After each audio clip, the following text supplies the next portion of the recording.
Hello, ഇന്നത്തെ നമ്മുടെ recipe എന്ന് പറയുന്നത് മുട്ട കട്ട്ലറ്റ് ആണ്. അപ്പോൾ വളരെ എളുപ്പത്തിന് തയ്യാറാക്കാൻ പറ്റുന്ന നല്ല ടേസ്റ്റിലുള്ള ഒരു കട്ട്ലറ്റാണിത്. പുറഭാഗം ഭയങ്കര ക്രിസ്പിയാണ്. നമ്മൾ ബ്രെഡ് ക്രംസ് ഒക്കെ കോട്ട് ചെയ്തെടുക്കുന്നതുകൊണ്ട് നല്ല ക്രിസ്പിയാണ്. ഭയങ്കര സോഫ്റ്റാണ് ഇത് കഴിക്കാനായിട്ട്. ഉൾഭാഗം ഭയങ്കര സോഫ്റ്റാണ്. എഗ്ഗ് ആയതുകൊണ്ട് അടിപൊളി ടേസ്റ്റ് ആയിട്ടുള്ള ഒരു കട്ട്ലറ്റാണ്. അപ്പോൾ നല്ല ടേസ്റ്റ് ആയിട്ടുള്ള ഈ ഒരു കട്ട്ലറ്റ് എങ്ങനെ റെഡിയാക്കുന്നതെന്ന് നമുക്ക് നോക്കാം. അപ്പോൾ കട്ട്ലറ്റ് റെഡിയാക്കാൻ വേണ്ടിയിട്ട് ഞാൻ 4 മുട്ട എടുത്തിട്ടുണ്ട്. നന്നായിട്ട് പുഴുങ്ങിയെടുത്ത മുട്ട ഗ്രേറ്ററിൽ വെച്ചിട്ട് ഇതേപോലെ ഒന്ന് ഗ്രേറ്റ് ചെയ്ത് എടുത്തിട്ടുണ്ട്. അപ്പോൾ ഗ്രേറ്റ് ചെയ്ത് എടുത്തില്ല എന്നുണ്ടെങ്കിൽ കൈകൊണ്ട് നന്നായിട്ട് ഇതേപോലെ പൊടിച്ചെടുക്കുക. അല്ലാന്നുണ്ടെങ്കിൽ ചെറിയ ചെറിയ പീസാക്കി കട്ട് ചെയ്തെടുക്കുക. അപ്പോൾ ഗ്രേറ്റ് ചെയ്തെടുക്കുമ്പോഴായിരിക്കും കുറച്ചുകൂടി നമുക്ക് ചെറിയ ചെറിയ പീസാക്കി എടുക്കാൻ പറ്റുന്നത്. അപ്പോൾ എങ്ങനെയായാലും ഇതേപോലെ ആക്കി എടുക്കുക. അപ്പോൾ ഇതൊരു സൈഡിലോട്ട് മാറ്റി വെച്ചിട്ട് നമുക്കിതിൻ്റെ മസാല റെഡിയാക്കാം. അപ്പോൾ അതിന് വേണ്ടിയിട്ട് ഒരു പാൻ വെച്ച് കൊടുക്കുക. അതിലേക്ക് 2 ടേബിൾ സ്പൂൺ ഓയിൽ ഒഴിച്ചു കൊടുക്കുക. അപ്പോൾ ഓയിൽ ചൂടായി വരുന്ന സമയത്ത് ഇതിലേക്ക് നമുക്ക് സവാള ചേർത്ത് കൊടുക്കാം. മീഡിയം സൈസ് 2 സവാള ഇതുപോലെ ചെറുതായിട്ട് അരിഞ്ഞെടുത്തതാണ്. പിന്നെ കുറച്ച് കറിവേപ്പില, 2 പച്ചമുളക് ചെറുതായിട്ട് അരിഞ്ഞത്. അപ്പോൾ അത് നമുക്ക് ഇതിലേക്ക് ആഡ് ചെയ്ത് കൊടുക്കാം. ഉള്ളിലേക്ക് ആവശ്യത്തിന് ഉപ്പിട്ട് കൊടുക്കാം. എന്നിട്ട് മിക്സ് ചെയ്ത് കൊടുത്തിട്ട് നന്നായിട്ടൊന്ന് വഴറ്റിയെടുക്കാം. സവാള ഒന്ന് വാടി വരുന്ന സമയത്ത് ഇതിലേക്ക് നമുക്ക് ഇഞ്ചി വെളുത്തുള്ളിയുടെ പേസ്റ്റ് 1 ടീസ്പൂൺ ചേർത്ത് കൊടുക്കാം. അതിൻ്റെ ഒരു പച്ചച്ചവ മാറുന്നവരെ അതും കൂടെ ഒന്ന് വഴറ്റിയെടുക്കാം. ഇനി നമുക്കിതിലേക്ക് പൊടികൾ ചേർത്ത് കൊടുക്കാം. ഒരു 1/2 ടീസ്പൂൺ മഞ്ഞൾപ്പൊടി, 1/2 ടീസ്പൂൺ വേണ്ട, ഒരു 1/4 ടീസ്പൂൺ മഞ്ഞൾപ്പൊടി, 1 ടീസ്പൂൺ മല്ലിപ്പൊടി, 1/2 ടീസ്പൂൺ കാശ്മീരി മുളക് പൊടി, 1/2 ടീസ്പൂൺ കുരുമുളക് പൊടി. ഇതിലേക്ക് ഞാൻ 1 ടീസ്പൂൺ ചിക്കൻ മസാല ചേർത്ത് കൊടുക്കുന്നുണ്ട്. അപ്പോൾ കയ്യിലുണ്ടെന്നുണ്ടെങ്കിൽ ഇതുകൂടി ചേർത്ത് കൊടുക്കാം. ഇല്ലാന്നുണ്ടെങ്കിലും കുഴപ്പമില്ല. ഇതുകൂടി ചേർത്ത് കൊടുക്കുമ്പോൾ കുറച്ചൊരു ടേസ്റ്റ് കൂടുതലായിരിക്കും. കയ്യിലുണ്ടെന്നുണ്ടെങ്കിൽ ചേർത്ത് കൊടുക്കുക. പിന്നെ ഇതിലേക്ക് ഒരു 1/2 ടീസ്പൂൺ ഗരം മസാല. ഇനി പൊടികളെല്ലാം കൂടി നന്നായിട്ടൊന്ന് വഴറ്റിയെടുക്കുക.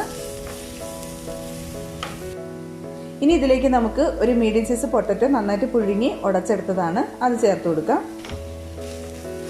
നന്നായിട്ടൊന്ന് മിക്സ് ചെയ്ത് കൊടുക്കാം. അപ്പോൾ ഉരുളക്കിഴങ്ങ് നല്ലതുപോലെ മിക്സ് ചെയ്ത് എടുത്തതിന് ശേഷം നമുക്ക് എടുത്തു വെച്ചിരിക്കുന്ന മുട്ട ആഡ് ചെയ്ത് കൊടുക്കാം. അതും കൂടി ചേർത്തിട്ട് നല്ലതുപോലെ ഒന്ന് മിക്സ് ചെയ്ത് കൊടുക്കാം. ഈ സമയത്ത് ഉപ്പ് നോക്കിയിട്ട് ഉപ്പ് ആഡ് ചെയ്ത് കൊടുക്കാം. നമ്മൾ മുട്ടയിലും ഉരുളക്കിഴങ്ങിലൊന്നും ഉപ്പിട്ടില്ലായിരുന്നു. അപ്പോൾ അതിനനുസരിച്ച് ഉപ്പ് ആഡ് ചെയ്ത് കൊടുക്കണം. ഇതിലേക്ക് കുറച്ച് നാരങ്ങനീര് ഒഴിച്ചു കൊടുക്കാം. ഒരു 1/2 ടീസ്പൂൺ നാരങ്ങനീര് മതി. ഇനി ഇതിലേക്ക് കുറച്ച് മല്ലിയിലയും കൂടി ഇട്ട് കൊടുക്കാം. എന്നിട്ട് നന്നായിട്ടൊന്ന് മിക്സ് ചെയ്ത് കൊടുക്കാം. ചെറിയ തീയിൽ വെച്ചിട്ട് ഒരു 3-4 മിനിറ്റ് നമ്മൾ ഇതുപോലെ നന്നായിട്ടൊന്ന് മിക്സ് ചെയ്തെടുക്കണം.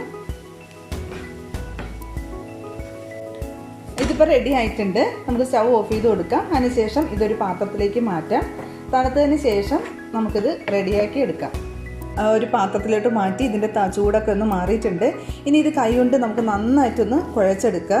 അപ്പോൾ കൈ കൊണ്ട് നന്നായിട്ട് മിക്സ് ചെയ്ത് ഇതുപോലെ എടുത്തതിന് ശേഷം കയ്യിൽ കുറച്ച് ഓയിൽ തടവിയിട്ട് ഇതിൽ നിന്ന് കുറച്ച് ചെറിയ ഉരുളകളാക്കി എടുക്കുക.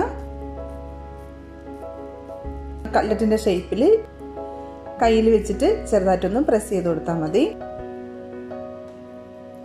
അപ്പോൾ ഇതേപോലെ റെഡിയാക്കി എടുക്കാം. അപ്പോൾ ഞാനിവിടെ എല്ലാം റെഡിയാക്കി എടുത്തിട്ടുണ്ട്. ഓരോന്നെടുത്ത് എഗ്ഗിൽ ഒന്ന് ഡിപ്പ് ചെയ്യാം.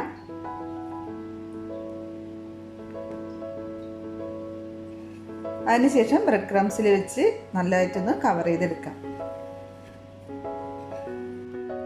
അപ്പോഴെല്ലാം കോട്ട് ചെയ്തെടുത്തിട്ടുണ്ട്. ഇനി നമുക്ക് നേരെ ഫ്രൈ ചെയ്തെടുത്താൽ മതി.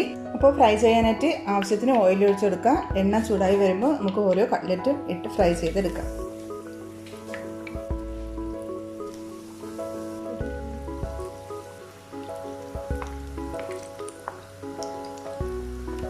ഒരു വശം ഒന്ന് മൊരിഞ്ഞ് വരുമ്പോൾ തിരിച്ചിട്ട് കൊടുക്കാം.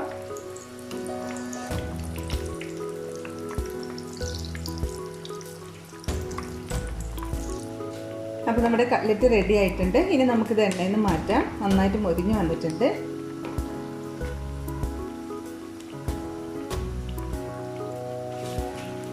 അപ്പോൾ ബാക്കിയുള്ളതും കൂടി നമുക്കിതേപോലെ റെഡിയാക്കി എടുക്കാം. അപ്പോൾ ദേ നമ്മുടെ മുട്ട കട്ട്ലറ്റ് എല്ലാം ഫ്രൈ ചെയ്ത് ഒരു സെർവിങ് പ്ലേറ്റിലോട്ട് മാറ്റിയിട്ടുണ്ട്. അപ്പോൾ തീർച്ചയായിട്ടും എല്ലാവരും ട്രൈ ചെയ്ത് നോക്കുക. വളരെ എളുപ്പമാണ്, നല്ല ടേസ്റ്റാണ്. മുട്ട ആയതുകൊണ്ട് തന്നെ നല്ല സോഫ്റ്റ് ആയിട്ടുള്ള ഒരു കട്ട്ലറ്റാണ്. അപ്പോൾ എല്ലാവരും ട്രൈ ചെയ്ത് നോക്കുക. നോമ്പുതുറയ്ക്ക് കഴിക്കാൻ പറ്റിയ നല്ലൊരു സ്നാക്സാണ്. അപ്പോൾ വീഡിയോ ഇഷ്ടമായിരുന്നുണ്ടെങ്കിൽ തീർച്ചയായിട്ടും ലൈക്ക് ചെയ്യാനും ഷെയർ ചെയ്യാനും കമൻറ്റ് ചെയ്യാനൊന്നും മറക്കരുത്. അപ്പോൾ പുതിയ നല്ല ഈസി റെസിപ്പി ആയിട്ട് നമുക്ക് വീണ്ടും കാണാം. താങ്ക്